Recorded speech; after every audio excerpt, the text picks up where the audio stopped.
initiative dans le sens où vraiment ça expose deux faits. Ça expose qu'il y a une solution pour tout en termes de formation et que même s'il y a une formation, même s'il y a une solution pour tout, il ne faut pas oublier que, voilà, que la vie n'est pas facile, que le parcours n'est pas facile et qu'il faut simplement tenir si on veut aller au bout de ses rêves. J'ai fait mon secondaire à l'Immaculée Conception, donc de la 6e en terminale. Et je me suis arrêté en seconde S, donc j'ai fait une seconde scientifique au départ, parce que je voulais avoir une formation scientifique, entre autres, je voulais être pilote, enfin des rêves d'enfant, etc. Et la réalité m'a frappé et m'a amené à finalement faire une première et une terminale littéraire, donc première B et terminale B, où j'ai eu mon baccalauréat en série E, série B, donc à l'Immaculée. Et juste après, donc c'était en juillet 2008 je crois, ouais. Juste après j'ai intégré la France en septembre 2008 dans une école de BTS, dans Paris qui s'appelle ITIC, où j'ai fait une formation BTS en management des unités commerciales. Donc j'ai pas pu terminer au bout de ces 2 dernières années mon examen et que de continuer en redoublant, j'ai plutôt intégré une école de commerce, donc par une formation prépa à l'IEG, l'Institut supérieur de gestion qui est dans le 6e à Paris, pour justement faire ma formation grande école, donc de la licence 3 jusqu'en master 2, etc. Et donc après cette prépa, j'ai intégré la grande école directement, dans un parcours grande école qui s'appelle parcours export, avec une spécialité en management, contrôle, audit, conseil et marketing relationnel. Et ensuite, après l'obtention de ce master, j'ai fait une deuxième formation de master mais dans la recherche à l'université de Versailles-Saint-Quentin en évolution technologique, organisationnelle et stratégique. On en parlera plus tard, mais ça m'a permis d'intégrer aujourd'hui une formation de thésard, de doctorat en sciences de gestion, toujours à l'université de Versailles-Saint-Quentin. Voilà.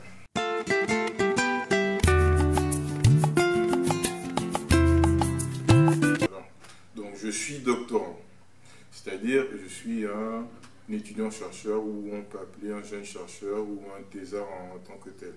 Donc ce que je fais au quotidien, c'est clairement différent en fait, de ce que les étudiants usagers ont l'habitude de faire, parce qu'on nous dit que c'est vrai que ce sont de longues études, mais en fait ce qu'on fait, c'est pas la même chose qu'on fait par rapport aux autres étudiants, dans le sens où on a 2 activités. Donc la première activité, c'est l'activité de recherche.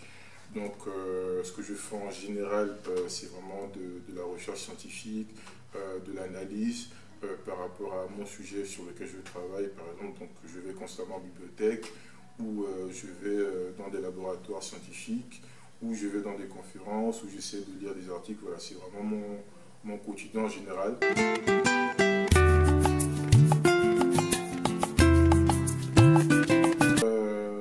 Un moment qui était déterminant par rapport à mon parcours, c'est vraiment l'intégration en école de commerce, du fait que dans le programme en général, il y avait à la fois une certaine forme d'initiation vers soit de la création d'entreprise ou l'intégration d'entreprise, et il y avait aussi cette idée de s'étendre à l'international à travers un séjour universitaire, soit de 6 mois, soit de 1 an, soit de 2 ans. Donc, pour mon cas, c'était de 6 mois et je l'ai fait au Japon. Et ça m'a permis, enfin déjà j'étais passionné par le Japon d'une part, mais le fait d'y aller m'a permis d'en apprendre un peu plus et de ne pas me limiter aux simples préjugés sur les mangas ou sur la culture, etc. Donc je me suis vraiment intéressé à la manière de faire les affaires, de voir comment en fait, les employés réfléchissaient en entreprise, comment la société réagissait un peu par rapport à l'évolution du monde, etc., etc. Donc c'était très déterminant pour moi.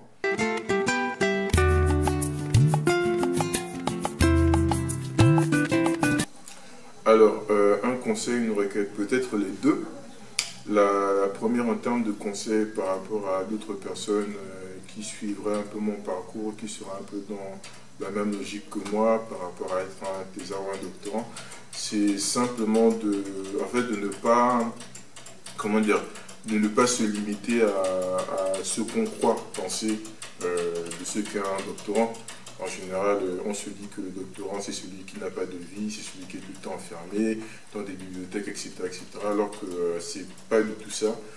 Si vous aimez vraiment, moi dans mon cas, j'aimerais bien enseigner un peu plus tard. Donc si vous voulez vraiment enseigner et que vous aimez ce que vous faites, lancez-vous tranquillement. C'est pas un parcours qui est facile. Moi, j'ai dû perdre 2 années pour arriver où je suis, mais ces 2 années, ce sont dans 2 masters, on va dire comme ça, donc voilà, il n'y a pas de logique définie par rapport à du fait d'être un thésard ou pas, c'est pas défini. Si vous aimez ce que vous faites, faites-le tranquillement et puis les choses arriveront tranquillement. Et une requête, peut-être par rapport à notre pays, le Gabon, la notion de doctorant est très mal appropriée au niveau de la société. Pourquoi? Parce que on nous a donné l'impression qu'être un doctorant est quelqu'un qui a un niveau intellectuel suffisamment élevé pour diriger un pays, ce qui n'est pas forcément la vérité. Des fois, vous avez des personnes qui font des doctorats parce qu'ils ont vraiment cette notion d'apporter une connaissance par rapport à leur pays qui n'est pas nécessairement de façon institutionnalisée dans un État, etc.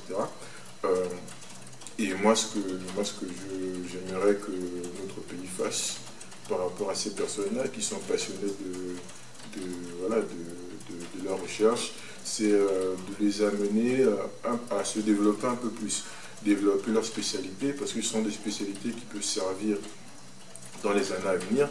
C'est vrai que si on a par exemple un scientifique qui a trouvé le remède contre une maladie qui n'existe pas encore, c'est vrai qu'il ne sera pas utilisé à ce moment T, mais le fait de l'aider à s'évoluer, à s'innover, lui permettra justement de garder ces bases-là qui serviront dans des années plus tard.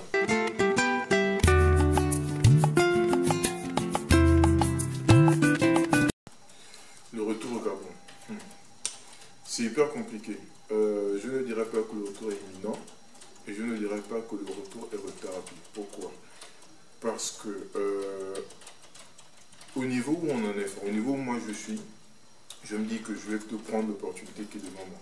Si une opportunité arrive au Gabon, c'est-à-dire que j'arrive sur un modèle que j'apprécie, que je voudrais me développer, effectivement j'y retournerai. Mais ça ne déterminera pas si je dois retourner en 1 an, 2 ans, 3 ans, etc. Et si éventuellement j'ai des opportunités ici, je pense qu'aujourd'hui, la première chose à voir, c'est pas tant sur le fait de rentrer ou de rester, mais c'est plutôt de voir en fait ce qui est à portée de main, ce qui peut vous permettre d'aller un peu plus loin. Donc je ne dirais pas que le retour est imminent ou retardé, mais on va en fonction de ce qui se passera dans les années à venir.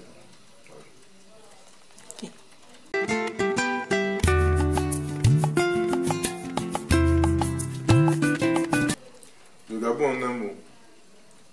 Moi je pensais à endurance. C'est en essayant d'être vraiment neutre, on va en fait, le monde évolue en fait. Donc effectivement les sociétés aussi, les pays évoluent. Aujourd'hui, on aime beaucoup comparer les pays. Par exemple le Gabon par rapport à tel autre pays ou tel autre pays. Mais on n'essaie pas de se mettre un peu dans la peau de ceux qui ont vécu tel événement à l'instant T, et on n'essaie pas de se projeter en se disant bon, peut-être ces choses qu'ils ont vécues, on en vivra d'autres meilleures dans les années à venir. Donc je parle d'endurance parce que je me dis que il vaut mieux comment dire, subir les circonstances, subir un peu tout ce qu'on vit aujourd'hui en termes économiques, en termes politiques, sociaux, etc. etc. Et ce sont les personnes qui arrivent, qui apportent quelque chose de nouveau, qui changeront justement la donne. Donc, ambiance.